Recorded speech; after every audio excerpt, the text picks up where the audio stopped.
Ahí está grabando. Bueno, como les decía, entonces voy a dar transferencia de dorsal ancho. Básicamente, si bien son algunas indicaciones aparte de esto, me centré en lo que son las rupturas irreparables. A modo de breve interrupción, las lesiones masivas del manguito rotador se dan cuando están involucrados dos o más tendones del manguito. Se encuentran los tendones retraídos y acortados, generalmente a nivel de la cavidad glenoidea, y la lesión está asociada a una infiltración grasa avanzada de las masas musculares. Esto que pongo abajo es la clasificación que es la que se usa hoy en día, que es la clasificación de Gutalier, que habla un poco de la relación entre el músculo grasa a nivel de la fosa supraespinosa.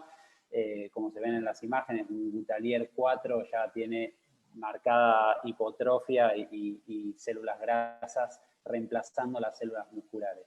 En el caso de las rupturas irreparables hay un montón de clasificaciones. Burkhardt en 2004 empezó a hablar de que todas las lesiones en realidad son reparables, totales o parcialmente, pero algunos autores hablan un poco también de que las lesiones con espacio subacromial acortado o la presencia o no de artropatía por radiografía y resonancia magnética, hablan un poco de las rupturas irreparables y de nuevo en la clasificación de Gutalier en el medio siempre hablando de la degeneración grasa de los tendones. ¿Y qué hacer entonces en pacientes que tienen una misma lesión, quizás una lesión del supra y el infraespinoso, con una degeneración grasa de Gutalier 3 o 4, o sea, una degeneración importante de las masas musculares, y un paciente joven, menor a 60 años? Bueno, en líneas generales tenemos distintas estrategias de tratamiento y va a hablar un poco de qué hacer en función al dolor. El paciente generalmente sin dolor, con un hombro funcional, uno tiende a manejarlo de forma conservadora, con rehabilitación y tratamiento kinésico, cuando uno obviamente hablando de que no lo puede llegar a reparar. En cambio, en el paciente con dolor y con un hombro que quiere, el objetivo quiere que sea que tener un hombro funcional, ahí hay que valorar una transferencia tendinosa, y la contraindicación para las transferencias tendinosas es el hombro pseudoparalítico, o sea, no funcional. Ahí ya se habla un poco de las prótesis reversas, que es otro apartado de tratamiento. Entonces, el paciente joven con una discapacidad grave relacionada con la debilidad y la pérdida de rotación, sin artropatía, o sea, sin osteoartritis lenumeral y sin pseudoparálisis, sería en principio el candidato a realizar una transferencia tendinosa.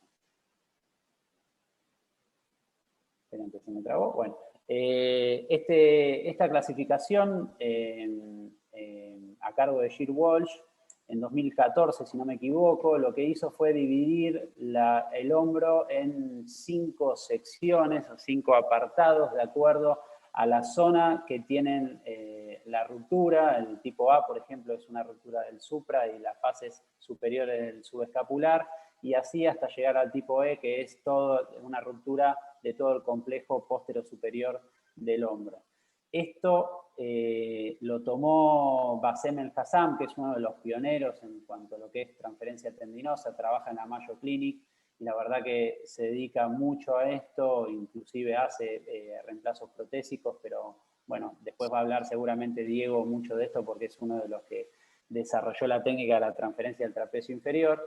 Pero él lo que desarrolló en su artículo, que es este que pongo acá en la GBGS, que fue descrito en el 2009, un review que está muy bueno como para que al que le interesa lo lea, desarrolló este algoritmo de tratamiento y básicamente lo que hizo es dividir a los pacientes, estos pacientes con rupturas irreparables, si tienen lesiones de cartílago o no, en cuanto a los pacientes que no tienen lesiones de cartílago y tienen alta demanda funcional, dividió a los pacientes según la clasificación que comenté anteriormente. Los pacientes que tenían la ruptura en el complejo póstero superior con un Gutalier 3 o 4, ahí él propone una transferencia tendinosa y como vemos acá, la divide entre transferencia del trapecio inferior y del dorsal ancho, ¿sí? Así que podríamos optar por cualquiera de las dos transferencias. Hablando de la transferencia del dorsal ancho, tiene un montón de años ya descrita en el 88 por Gerber, y es la técnica que casi que se usa hoy en día. En el 2006 tuvo una actualización, pero es muy similar, y como ven, el paciente este que tiene un déficit marcado en la rotación externa y en la elevación, mejora mucho los resultados funcionales en el postoperatorio ya en el 88. Hablaba un poco de lo que es técnica quirúrgica. Acá, no sé, se me fue la animación, iba a ir, perdón por eso, iba a ir nombrando paso a paso, pero básicamente el paciente va en decúbito lateral, se realiza primero el típico abordaje posterolateral del hombro para acceder al espacio subacromial. Luego se realiza un cuenteado del footprint, perdón por el teléfono, eso para preparar la zona de inserción. Luego se realiza un abordaje transverso axilar a este nivel, no sé si se ve. Ahora voy a mostrar fotos. Se identifica el dorsal ancho y se prolonga la incisión a nivel longitudinal del dorsal ancho. Se libera de las fibras superiores de las inferiores. Acá hay que proteger los nervios radiales y axilar. Y una vez que se tiene la pastilla del dorsal ancho a nivel tendinoso, se lo transfiere por medio de un túnel a nivel del deltoides hasta el footprint que preparamos anteriormente, y se puede fijar con distintos métodos, desde arpones hasta sutura transósea. Esto es lo que vemos acá. Esto es un artículo que... ¿Puede pagar este teléfono, porfa? Es mío, Nico. Si me esperan un cacho, atiendo. Si sabía, le decía que no grabe nada, boludo.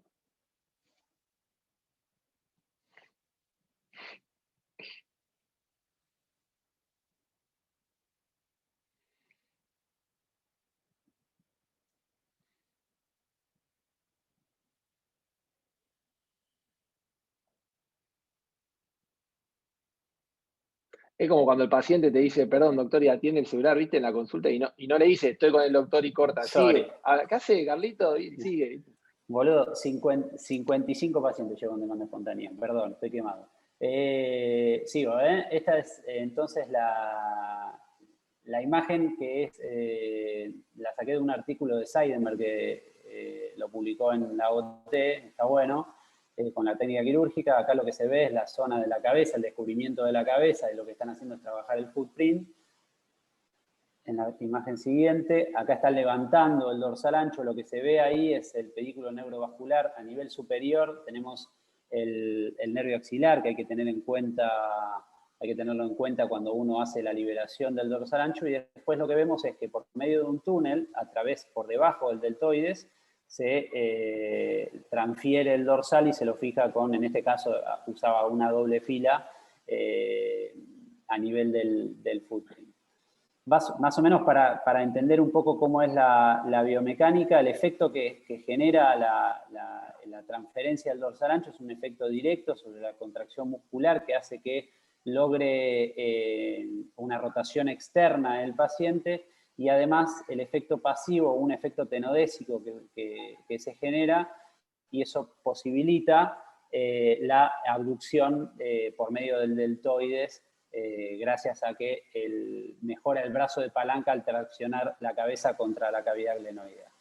Otra técnica quirúrgica, esto fue descrito, no sé si alguno de Lucho o Nico sabe si se describió antes. La verdad que este artículo lo encontré en la Arthroscopy. El doctor Kalbach es un australiano y su equipo, que describieron la misma transferencia, pero toda artroscópica, que me pareció bastante interesante para traerlo a colación. El paciente se lo coloca de forma similar en decúbito lateral, con ese elemento que mantiene el brazo en abducción, con ese brete. Se utilizan 3 portales: un portal de visión, que es el portal N, que es el del medio, a nivel del pliegue axilar, en la línea media; un portal, el O, que va inmediatamente debajo del pectoral mayor, y es el que se utiliza para trabajar y liberar todo lo que es el dorsal ancho superior, las fibras superiores del dorsal ancho; y un portal P, que es un poco más posterior, que se utiliza para liberar todo el borde inferior. Esta es la visión interarticular y cómo trabaja el cirujano. Como ven, a nivel del portal N es el portal de visión, y el O ahí estaría liberando las fibras anteriores con especial cuidado del nervio axilar, que están en contacto o en convivencia con el borde superior del dorsal ancho. A nivel del borde inferior, como les dije, se utiliza el portal Q, el portal P, y lo que hay que tener cuidado es el nervio radial, que justo también está pasando por ahí abajo, así que cuando uno lo libera, tiene que tener especial atención en también liberar el nervio radial. Una vez que se libera el dorsal ancho, se fija con suturas de alta resistencia, con puntos de Krakow.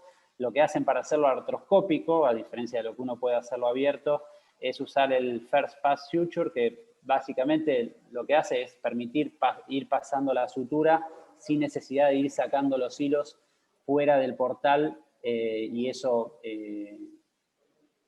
acelera mucho el procedimiento, si bien lo que describe en el artículo que es bastante difícil y la técnica tiene una curva de aprendizaje bastante larga.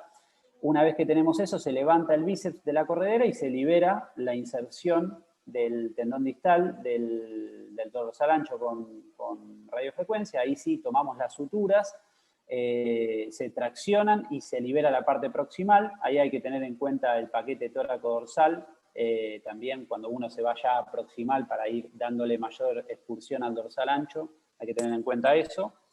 Y una vez que tenemos reparado el dorsal ancho, vamos el tiempo a nivel del hombro, se realiza un túnel igualmente como la técnica anterior a nivel del deltoides, por debajo del deltoides. Eso se le hace con otro portal que es un poquito más posterior y se transfiere el tendón al sitio de inserción. Después de ahí es lo mismo que la técnica de Seidenberg, pero artroscópica. El posoperatorio en ambas técnicas, y acá lo describe bien, es con un cabestrillo en abducción y rotación externa por 6 semanas, con ejercicios pendulares a las 24 horas, y entre las 6 y las 12 semanas se trabaja rango de movilidad pasiva. A partir de las 12 semanas se comienza con ejercicios de activación del dorsal ancho, y siempre antes de pasar por cada estadio, en este caso, en este artículo, hacen una ecografía control para corroborar la indemnidad de la reparación del tendón a nivel del hombro. Y ya yéndonos a algo más actual, este grupo del Instituto Neon en Brasil describieron también en la artroscopia una técnica con el robot Da Vinci, es muy similar a la técnica de Cadbury en Australia, pero en este caso el abordaje, los portales son posteriores y la liberación del dorsal ancho es posterior, o sea que al paciente lo ponen en decúbito ventral. Acá se ve como se ve desde atrás el dorsal ancho y se va liberando también, y ahí se están pasando puntos de sutura. En este caso los puntos de sutura se pasan como en las técnicas de cirugía general en abdomen. Y una vez que tenemos el tendón reparado, se lo pasa y se lo transfiere directamente a la zona de inserción, como describió Herbert en el 88. En líneas generales, esto lo quise hacer para ver cuánto se habla de transferencia de dorsal ancho y lesiones del manguito rotador. Desde el 88 en adelante fue creciendo los artículos publicados, pero realmente no hay artículos de nivel de evidencia alto. Hay estudios randomizados y demás, si bien obviamente es difícil encontrar los pacientes específicos y randomizarlos para esto. La verdad que no he encontrado grandes artículos que nos puedan explicar un poco mejor cuáles son los resultados de esta técnica quirúrgica. Sí hay algunas revisiones sistemáticas, 6 en particular, desde el 2011 en adelante, y una de ellas fue esta, que me pareció una de las más interesantes en el 2012, que habla un poco de la transferencia del dorsal ancho en rupturas irreparables del manguito rotador, publicada en la JBJS. En líneas generales tienen buenos resultados, pasando del constant de 40 a 75 en adelante, con una mejora en la rotación externa y en la lesión anterior del hombro. Sí, lo interesante es que mencionan este trabajo son los predictores de falla. Habla un poco de que los predictores de falla son las cirugías de revisión previas, la insuficiencia del subescapular. Esto se vio que disminuye la elevación anterior en pacientes, en pacientes que tenían una insuficiencia del subescapular, y también habla un poco de la atrofia del redondo menor, que los grados 3 y 4 se asoció a una reducción significativa de la rotación externa. Así que en líneas generales, el grado de recomendación de las transferencias y de todo el abanico de tratamientos que hay en lo que es rupturas irreparables del manguito rotador es un desafío, más que nada porque los grados de recomendación son C, no hay estudios que avalen una técnica sobre la otra. Y acá como mensaje puse que los pacientes más desafiantes continúan siendo los individuos jóvenes de alta demanda, con pseudoparálisis, porque no solo necesitan un reequilibrio para, un hombro reequilibrado y tener un hombro más fuerte en comparación con los individuos de baja demanda, y aunque las transferencias tendinosas han surgido en los últimos años, faltan estudios de nivel de evidencia mayor que las avalen. Seguramente Diego tiene alguno más nuevo de dorsal, de trapecio inferior que nos pueda ayudar. Bueno. Eso es todo. Espera, frená un segundo ahí. Habla un segundo. Abajo. Sí. En la última. No. Miriam, ¿cómo anda? Poné la primera diapo, Rodri, que quiero hacer un print screen.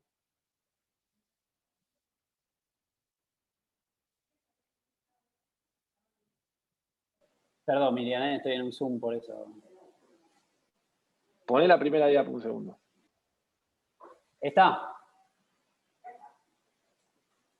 Listo, ya está. No, a ver, poné un segundo la anteúltima, porque ahí hay algo que me llamó la atención, que vos ponés de factores de mal pronóstico y ponés que la insuficiencia subescapular se asocia a menos elevación en el postoperatorio. Sí, hablaba de eso, el artículo ese que puse, para que Sí, hablaba de que los pacientes que tenían insuficiencia del subescapular, o sea, que no podían haberle reparado el subescapular, tenían, en comparación con los que tenían el subescapular competente, tenían menos elevación. Y te pone ese número, te pone 149 versus 91. Bueno, eso es algo, Lucho, que hay varios artículos que lo dicen en el sentido de que subescapular no reparable, es lo que te dicen. O sea, cuando no tienen... Claro. O sea, reparar el subescapular, y obviamente el subescapular es un rotador, si bien el subescapular es un rotador interno, que uno diría, bueno, pero entonces no interviene en la elevación. Yo he leído en varios artículos que lo que te dicen es que al descompensarte las cuplas de fuerza, esa es la interpretación que hacen, ¿no? Que al descompensar las cuplas de fuerza pierde elevación por eso principalmente. Por eso es que tanto en el trapecio como en el dorsal, ¿viste? Te dicen que la incapacidad de reparar el subescapular es una contraindicación relativa, a menos que le hagas una transferencia extra al subescapular y esas cosas. Sí, Yo creo que la incapacidad de reparar el subescapular también habla de la dimensión del resto de la lesión, ¿no? Raramente se apura la insuficiencia del subescapular, entonces creo que está reflejando, si un subescapular no se puede reparar, está reflejando que el resto de la lesión también es muy severa. No, como dice insuficiencia, ¿viste? No es que dice irreparable. Entonces no sé a qué se referirá con insuficiencia, ¿no? Porque si es irreparable, bueno. No, Perdón, ojo, quizás la traducción usé eso yo, pero hablaba de eso. De hecho, en la discusión hablaba justamente de lo que dijo Bonjo, de que los pacientes que no podían ser reparados el subescapular tenían esos resultados. Está bien, ahora me cierra más, digamos. Sí, igual, o sea, a ver, yo desde que estoy no lo he visto y siempre Maxi y Bonjo dicen lo mismo, que son muy pocos los casos donde uno no puede reparar el subescapular. En líneas generales, el subescapular siempre es reparable, siempre dijeron ellos, y yo tampoco nunca vi un subescapular que no pudiéramos reparar hasta ahora. No, tal cual. Nosotros el otro día hicimos la primera transferencia del pectoral menor, que yo mandé ahí al grupo, que fue la primera vez que por lo menos me pasó a mí, que entré y no había pero absolutamente nada, ni siquiera retraído, lo buscábamos todo como siempre. Y bueno, de hecho cuando abrimos después estaba totalmente pelado, que es una buena... ¿Y cómo viene dando ese paciente? Lleva poco tiempo igual, ¿no? Mira, justamente la llamé el otro día para probar 2 meses nada más y empezó kinesio hace 20 días, así que le dije, bueno, espera un poquito más. No le duele, pero no, obviamente no va a tener nada de movilidad como para... La idea es, ya la tenemos ahí, digamos, marcada como para evaluarla bien, pero va a esperar por lo menos 4 o 5 meses como que haga una buena rehabilitación. Sí. La verdad que estaría bueno que ande bien porque tiene unos videos previos espectaculares de todas las maniobras del subescapular bien claras, obviamente porque no tenía nada de subescapular, pero yo fui confiado de poder repararlo y la verdad que no te está totalmente pelado. Vamos a ver qué pasa. Pero quedó linda la cirugía, es un buen caso ese. Pero sí, es totalmente infrecuente, ¿no? Que no podamos reparar su escapular. Bueno, dale, sigamos porque si no se va a hacer largo. Muy bueno, Rodri. Gracias, Para que dejo de compartir. Después podemos hacer algunas consideraciones finales. No, te decía que frenes un toque, así después hacemos un... ¿Se ve bien ahí? Dale. Bueno, buen día a todos. A mí me tocó la parte de transferencias del trapecio inferior. A modo de introducción, quería recalcar que esta técnica inicialmente fue descrita para lesiones del plexo braquial y que también puede ser utilizada en otras patologías como secuelas de polio o parálisis obstétricas, pero bueno, la charla también está más focalizada en las rupturas masivas del manguito rotador. No quiero volver a repetir todo lo que dijo Rodri para no ser redundante, pero volviendo un poco a lo que había dicho Nico Atala y Rodri de la insuficiencia del subescapular, lo que yo estuve leyendo en cuanto a biomecánica, el subescapular y el espinoso. Vamos a salir.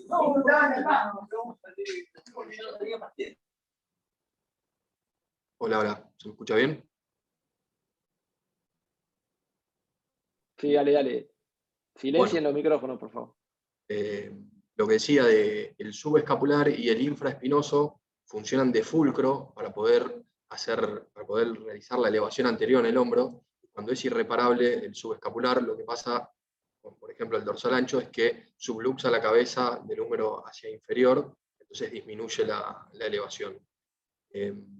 Bueno, otras cosas que hay que tener en cuenta para indicar una transferencia son los factores estructurales, biológicos del paciente y biomecánicos, como acabo de decir. Como decía Rodri también, es un difícil escenario en pacientes jóvenes y activos con este tipo de lesiones, porque uno lo que intenta hacer es retrasar la indicación protésica, principalmente por la sobrevida y por la movilidad postoperatoria. Entonces, lo que hay que definir es el estado degenerativo, entre comillas, del paciente, cuando tiene una infiltración gutalier mayor al grado 3 o una insuficiencia del subescapular también, con una elevación preoperatoria menor a 90 grados, que el Hassan lo toma como corte en pacientes con una elevación anterior menor a 90 grados, los resultados postoperatorios son menos predecibles, entonces uno estaría más inclinado la balanza hacia la prótesis.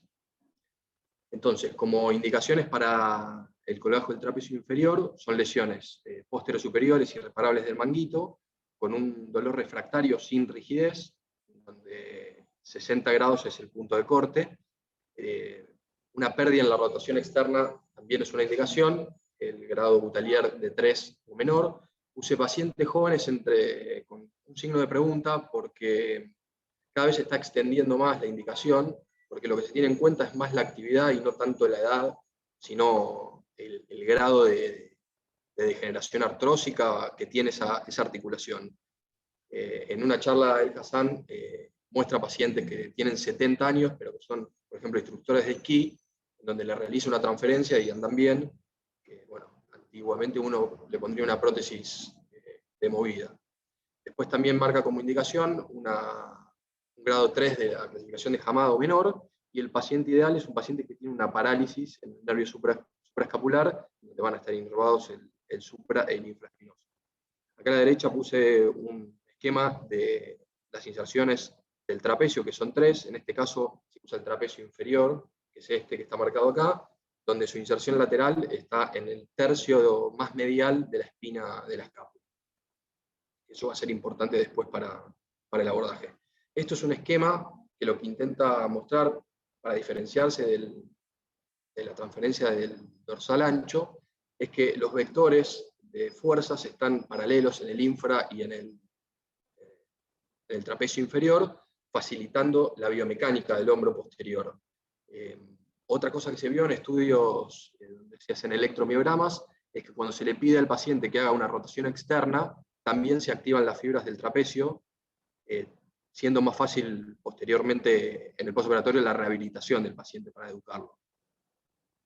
Después, ya yendo a la técnica quirúrgica, esto, como es una técnica más novedosa, fue sufriendo modificaciones. Esto puede ser operado de cúbito lateral o en silla de playa. Generalmente de cúbito lateral se utiliza para la técnica abierta y silla de playa para la técnica mixta. La incisión inicial que fue descrita se da en el borde medial de la escápula. Más adelante voy a nombrar una de las modificaciones. Bueno, se realiza una disección Roma, que la técnica indica que uno protegiendo la parte más profunda del tendón no le lesionaría el nervio espinal, que es el nervio que inerva este músculo. Entonces se realiza una disección Roma. Hay una posibilidad de hacer un graft tendinoso con tendón de Aquiles o no hacerla, pero se vieron muchas lesiones del nervio espinal si no se hace con un alio injerto. Esta es una foto intraoperatoria de ya la disección del tendón del trapecio inferior, en donde se realizan puntos de Krakow para reparar el borde lateral del tendón. Y esta es una imagen del alio injerto del Aquiles, en donde la región más gruesa y más en la región ¿cómo se llama? Más gruesa, sí, se le realizan los puntos de Krakow, que lo que recomienda la técnica es diferenciarlos de color en la parte superior e inferior para no confundirse en la parte artroscópica. Y se marca para que no se doble cuando uno lo pasa. Este es un esquema de la visión en la cirugía abierta, en donde se realiza una osteotomía transacromial para poder ver bien el footprint y poder insertar nuevamente el injerto del tendón de Aquiles. Y bueno, el tiempo artroscópico, los portales que se recomiendan son el posterolateral, anterolateral y lateral, y después obviamente se pueden agregar algunos otros portales que sean necesarios. Lo que recomendaba el Hassan era hacer un portal más, porque el tejido del tendón de Aquiles, al ser mucho más grueso, el supraespinoso, o cualquier tendón del manguito rotador, iba a ser más dificultoso técnicamente para poder hacer la sutura. Lo que marca la foto también recomienda que una vez que se marcó el paciente y se puso en posición, no se lo mueva más, porque al moverse la escápula se mueve también el trapecio inferior y esto nos va a dificultar después, nos va a dificultar en el abordaje. Esta es la modificación que marqué antes, en donde en vez de hacerla longitudinal, la hace transversal al eje de la escápula, siguiendo a la espina, para poder facilitar mejor ver cómo transcurre el tendón cuando se suture. Entonces, inicialmente se repara el tendón del trapecio inferior, se hacen los puntos de Krakow y con una pinza por un portal subacromial se busca la porción distal del alio injerto. Una vez que se sutura en la parte del footprint en el húmero, Al-Hassan lo que recomienda son por lo menos 5 dobles suturas en la parte del footprint, y luego se pone al paciente en rotación externa y abducción para poder hacer la sutura final, como marca acá la foto, haciendo un ojal en el trapecio inferior y suturando después con puntos el alio injerto. Después el postoperatorio es muy parecido al del dorsal ancho, donde hay una inmovilización de 6 semanas, evitando la rotación interna, donde se hacen movimientos pendulares. A partir de la 6ª semana se comienza la rehabilitación del hombro propiamente dicho, y a partir de la semana 16 se comienza la rotación externa con bandas elásticas para fortalecer la parte muscular. Como resultados, se vieron a mediano plazo mejorías significativas en cuanto al dolor, la rotación, la elevación anterior y la abducción. Aquellos pacientes con una elevación anterior mayor a 60 grados preoperatoria mostraron mejores resultados que los postoperatorios que tenían menos elevación, como dije al principio, y el tratamiento artroscópico mostró menos complicaciones que el abierto y una rehabilitación más rápida que la técnica abierta. Bueno, y como conclusión, la transferencia tendinosa del trapecio inferior es una técnica que puede ser de gran utilidad en pacientes adecuadamente seleccionados. Y después puse una duda que me surgió. ¿De qué depende que se ancle el aloinjerto al húmero? Porque es un tejido que está muerto, depende solamente de las suturas. Y todavía faltan estudios que evalúen esto de manera prospectiva y a largo plazo. Y bueno, eso es todo. Muy bueno. Bueno, Sí, creo que... Dale, Nico. ¿Vos una consulta? Sí. Por ahí vos también, no sé si vos por ahí, Dieguito, lo vas a poder contestar, pero si no, también Lucho, si vos sabés del tema. Siempre, hasta ahora lo que hemos visto y lo que hemos leído es que en líneas generales se hace con aloinjerto, que lo recomendable, como dijiste, es el Aquiles, también nosotros hemos hecho una con tibial posterior. La pregunta es, porque lo leí en algún lado y no estoy seguro qué es lo que está escrito del todo, es la posibilidad de usar injertos del paciente, como isquiotibiales, por ejemplo, que si bien uno interpreta que como son más finitos, por ahí no es lo mismo, porque no tienen la misma superficie de apoyo sobre el footprint, no sé si alguno leyó algo más de ese tema. Sí, los europeos lo hacen Valentí, por ejemplo, y otros más lo hacen con semitendinoso. Claro, Valentí yo sé que lo tenía hecho con semitendinoso. Se puede hacer, sí, se puede hacer. Es como todo, no hay trabajos comparativos de semitendinoso con Aquiles, porque como para comparar eso, pero a veces tiene que ver con la disponibilidad. Nosotros, por ejemplo, no es que elegimos el tibial por alguna razón en particular, sino que no había Aquiles y hicimos tibial. Hicimos 2 tibiales en realidad, que los unimos entre ellos y de ahí lo no. Igualmente a veces es un problema también el tamaño del Aquiles. Si vos te fijás en alguno de los videitos y de las charlas que da este flaco Bacem, él muestra cómo a veces tiene que cortar el tendón por la mitad porque te queda como muy grande y eso es peor.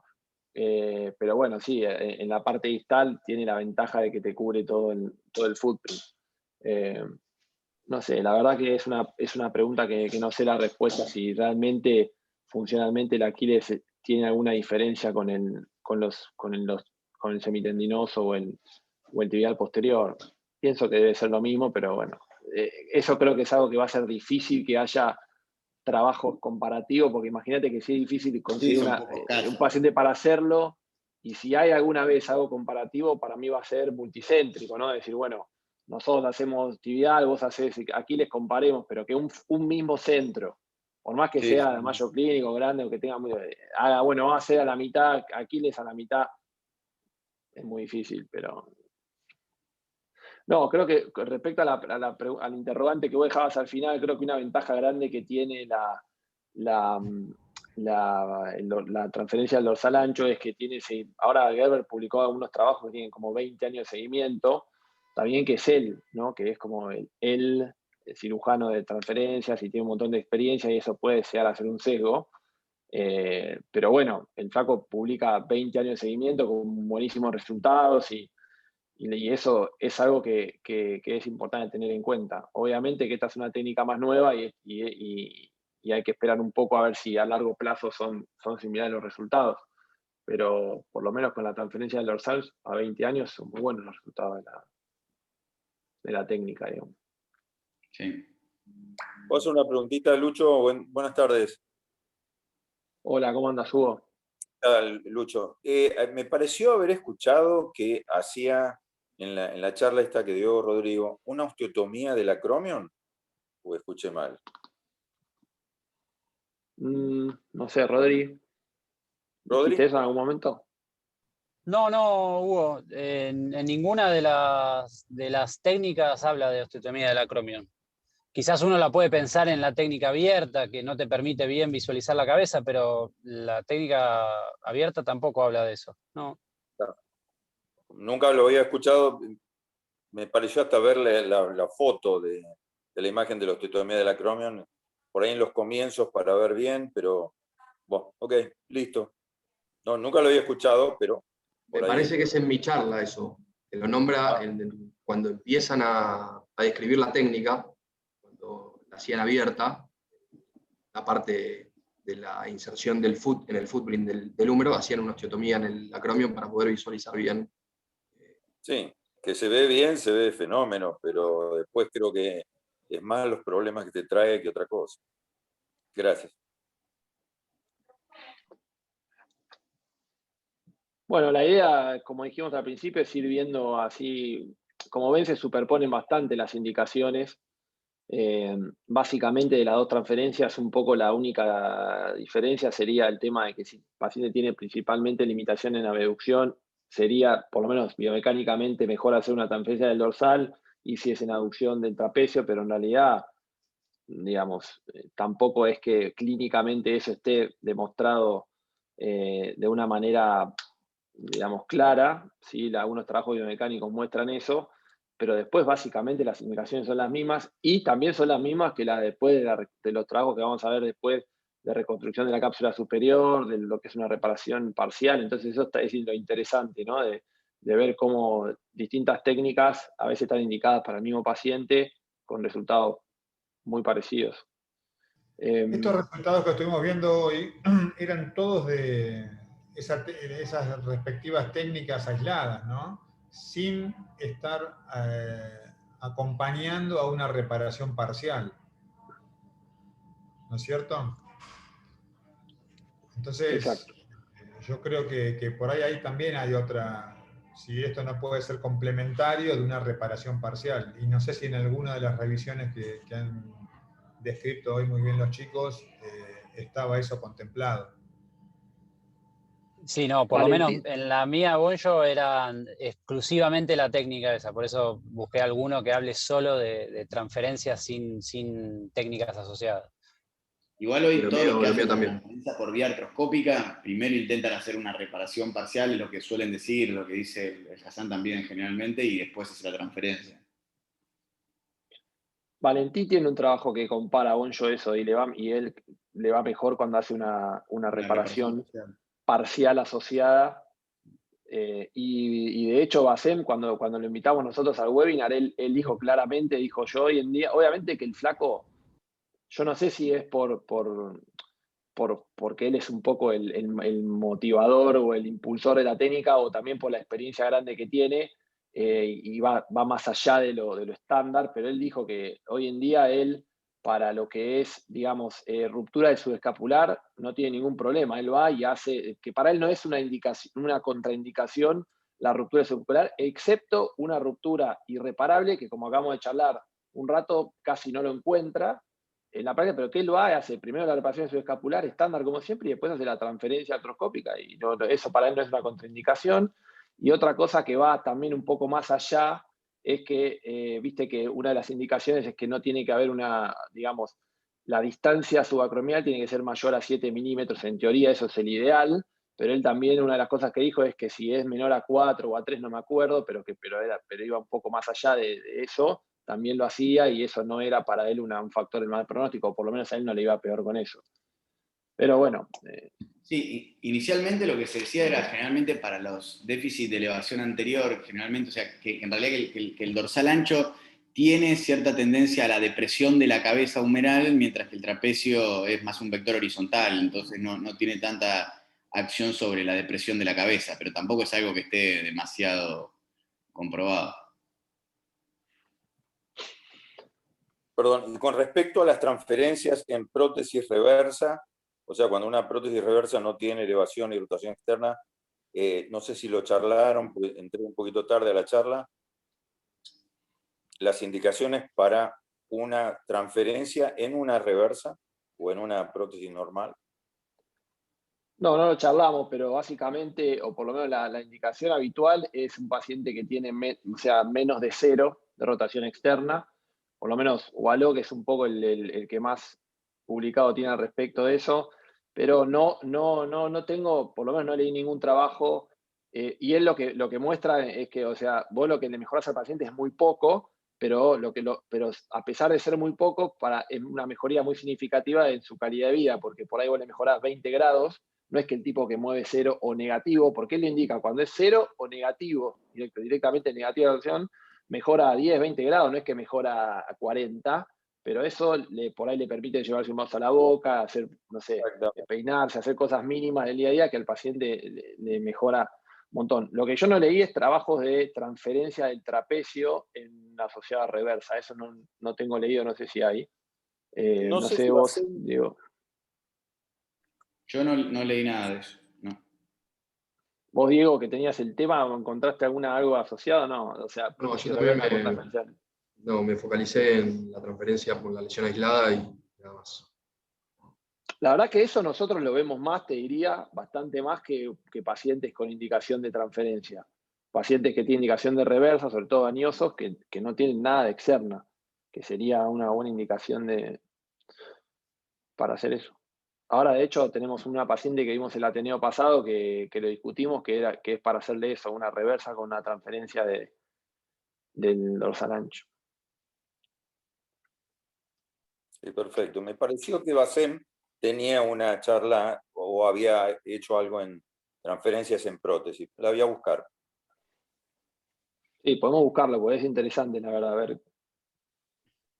Lucho, y Creo el que paciente que le hiciste la transferencia del pectoral menor por el subescapular, eso lo abriste, empezaste artroscópicamente y después lo hiciste abierto. sí, exacto. Ese paciente fue una señora que tiene 50 y pico de años, que yo ya sabía que iba a tener una ruptura masiva de su escapular, porque clínica, ahora si querés después te paso por WhatsApp, le aprovechamos con los chicos, le hicimos, viste, todas las maniobras de su escapular clásicas, que a veces vos, viste, se superpone un poco, no son tan claras, esta tenía todo de líbero, tal cual, y cuando fuimos a la artroscopía, totalmente una ruptura enorme, no tenía nada de tejido, ¿viste? Liberamos bien todo, pero no tenía nada. Y cuando abrimos, hicimos un pequeño abordaje ahí del topectoral, no del topectoral, más lateral, ¿viste? Sobre el subescapular, y tenía o sea, tenía pelada la cabeza directamente. Y hicimos la transferencia del pectoral, que nada, quedó muy bien, pero, ¿viste? El pectoral es mini. Ojalá que ande bien, pues sería. ¿Con una pastillita de hueso, como dice la técnica, o lo pasaste con el tendón como cuando uno hace una Latarjet que los despega ahí? Exacto, no, lo pasé con el tendón, lo desinserté como si fuera una Latarjet, lo pasé por abajo del tendón conjunto y lo puse ahí por adelante, hicimos, viste, como si fuera una técnica de doble fila con un solo arpón lateral y uno medial. La verdad quedó muy bien, pero no te sobra nada, viste, llega justo. De hecho, te diría que lo insertamos un poquito más medial que lo que sería el footprint del troquín del subescapular, ¿no? Pero, sí, para que ande bien. En ese caso, ¿estaba el tendón de la porción larga del bíceps? ¿Tenía o estaba ya? No, ya estaba operada Ah. y tenía una tenotomía del bíceps, la señora esta, y tenía, el bíceps no estaba ya en la corredera. Ahora después le voy a mandar los videos de eso porque está bueno el caso. O lo podemos ver un día de nuevo en el Ateneo. Más adelante. Yo lo que decía recién es que lleva 2 meses nada más, entonces nada, ni empezó hace 20 días la rehabilitación. Bueno, muy bueno, chicos.